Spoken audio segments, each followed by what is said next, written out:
Yun, what's up everyone? So last day ng 2024 ngayon, and Happy New Year sa inyong lahat na natin.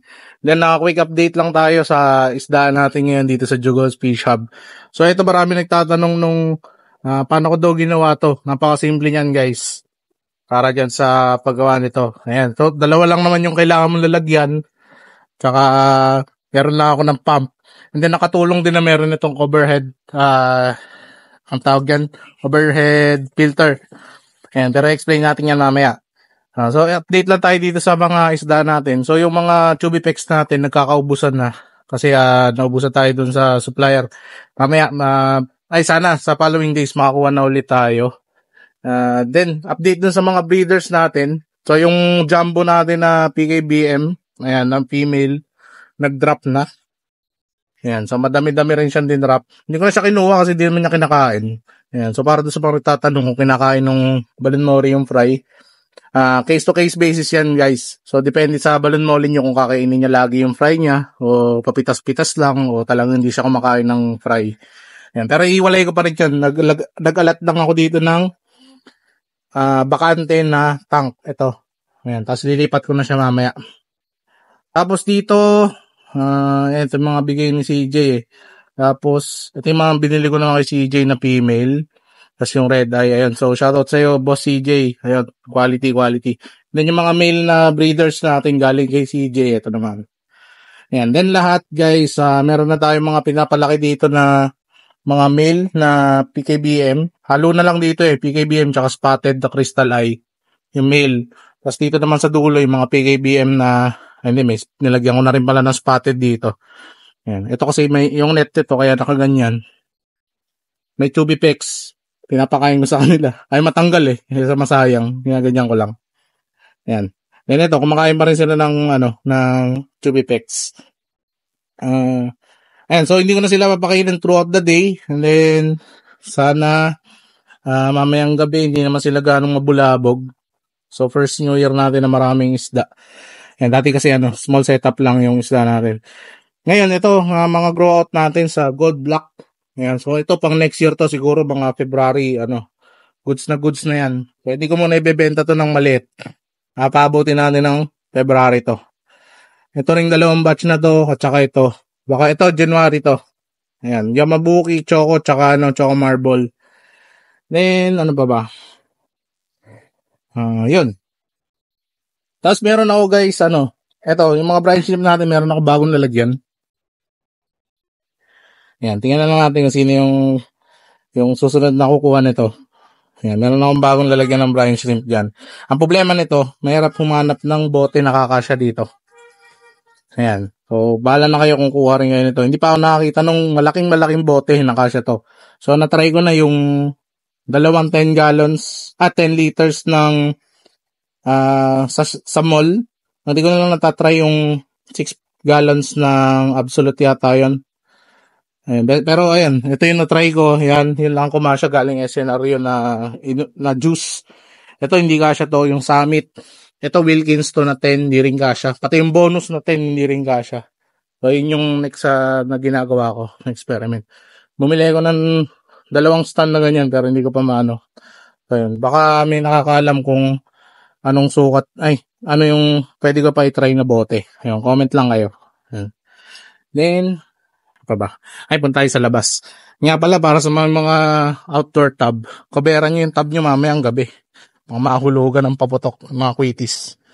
Yung mga tubs nyo, kawawa naman yung isda kung may malaso ng paputok. Ayan. So, sa outdoor tub natin, gold black, mag-aanak na ulit yon. And then, dito naman, ayun, natural lang. Papakain lang tayo. Tubipex. Ito, nakaubos na. O, tumuwad lang. Ayan. So, ito yung mga chita natin. Dito naman, red chili tsaka firecracker. Ito, dito magkahalo yung firecracker tsaka chili. Doon sa loob, meron ako firecracker lang. Yung galing kay Iban. Tapos, ano pa ba? Ito, gold black na pinalalaki natin. So, hindi pa to na gender, pero pwede na yan. Papatingga din natin yung kulay niyan.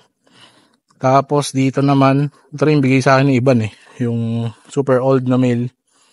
Yan. So pinartner ko siya sa sa platinum gold na female na malaki. Meron nasa ilalim Wala pala akong net dito.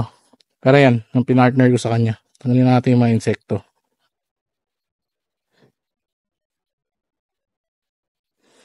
Yan.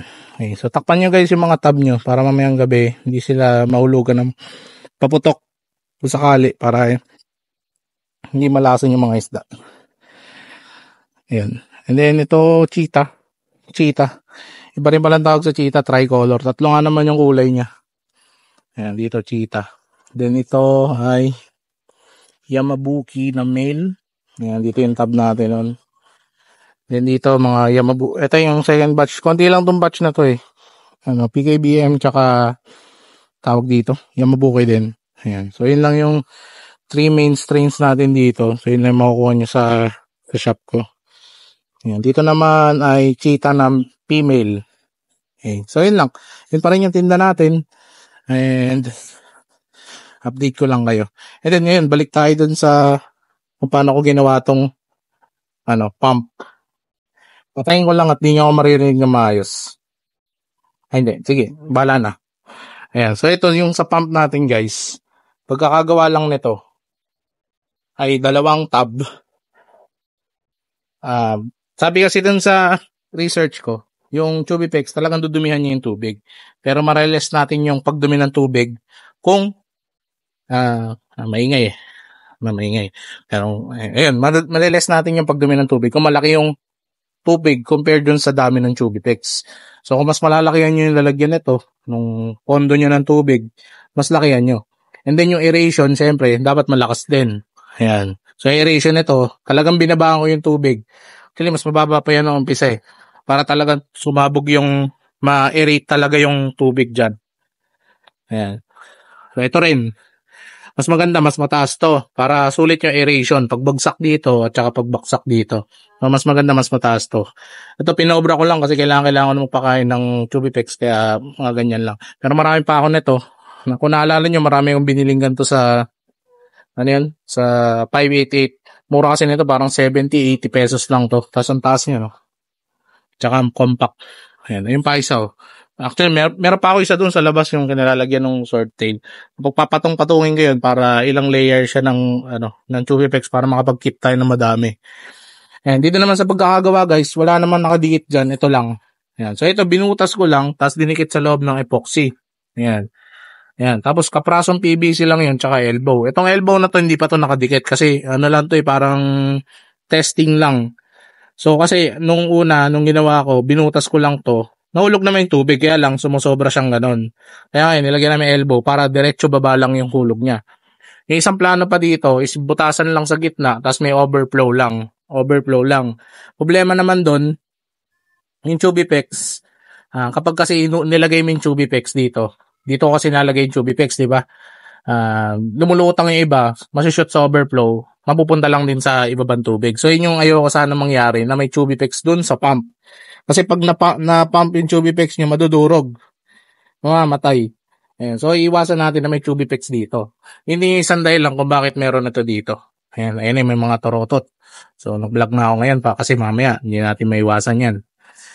Ayan. So, yun lang. Yun yung design nito. So, kung pararamihin nyo to ng ibang layer, mas maganda, mas malaki yung pondo niya sa ilalim. So, kailangan mas mataas yung ratio ng Tubipex, ng tubig sa Tubipex nyo.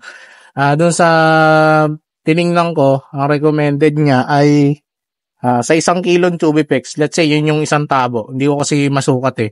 So, nireference ko siya as 1 kilo.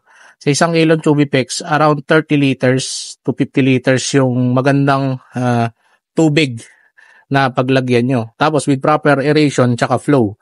Isa pa palang maganda dito guys, mahina lang yung flow nito kasi isa lang yung butas niya dito. Kahit na malakas yung daloy ng tubig, napipigilan to nung top filter natin. Yung pa pala isa. So, kailangan daw maganda yung aeration tapos sakto lang yung flow ng tubig. Kapag kasi na-stress yung Tubipex guys, hindi siya tumatagal ng ganong katagal. Ayun. Kaya iwasan din natin na ma-pump yung Tubipex sa machine. Ayan. So, ako ngayon lang ako na ganito. So, nagte-test pa lang din naman ako. Hindi naman tayo expert. Kaya, ayun, syempre, mas marami siya nakakaalam. Ayan. So, ako, yun lang gagawin ko kasi based yun sa research ko. Ayan. So, yun, at least, ayun, facts lang. So, So, kung gumagana yun ngayon sa way nyo ng pag-aalaga ng Chubipex, then okay. Then kung gusto nyo namang gayahin to, eto lang. Ayan. So, 2 layer, pinagpatong ko lang. Ayan, DIY nga lang to. Ano lang talaga, pinaobra ko lang, oh. Pinataas ko lang to. Kasi makakatayo naman to dito. Kaya lang pinataas ko lang. Actually, ang dapat talagang lalagyan yan, ito. Kaya lang wala akong maitabla dito. Kaya ito ang ginamit ko. Ayan, ganyan lang. Tapos ito, sa 10 gallons to, ayan, pinaubra ko lang. Basta mahulog lang yung tubig na ganyan, may aeration siya ng sarili niya. Kaysa gumamit pa tayo ng oxygen pump. Ay, ng air pump. Okay. So, ito, mas maganda itaas. Yung talagang, ganyan, no? Magdadive yung ge-aerate talaga yung tubig. Yun ang pinaka-target natin. Okay. So, yun lang, guys. Yun lang yung masishare ko. And then, ayun nga pala, doon sa mga top, natin, ay mga nanalo sa raffle. Napadala na natin kahapon yung raffle kung nakita nyo sa story natin. And maraming salamat sa pagsuporta. Magkakaroon ulit tayo ng raffle sa January 2. Ayun, kasi January 1, di ko alam kung okay ang gising ko nun. So, January 2 na lang. Raffle tayo. January 2 or 3. Okay? So, mag-announce ako bukas, January 1, kung paano natin gagawin yung raffle. Magabang kayo, guys. Okay? So, yung raffle na yun para sa mga nakasubscribe sa atin, mga talagang nanonood sa Jugals. Kaya, kung hindi kayo nakasali, sabihin hindi kayo talaga nagsusubaybay dun sa page ko. So, follow nyo na yung page para makasali kayo dun sa raffle. Bukas i-announce ko yun, abangan nyo. And, ayun, kung mapili kayo, talagang deserve nyo yun. Okay? So, kasi nag-aabang kayo lagi sa Jugals. Yun lang. So, maraming salamat, guys. Happy New Year sa inyong lahat. Mag-ingat sa mga paputok and alagaan yung isda nyo. Yun lang. Salamat.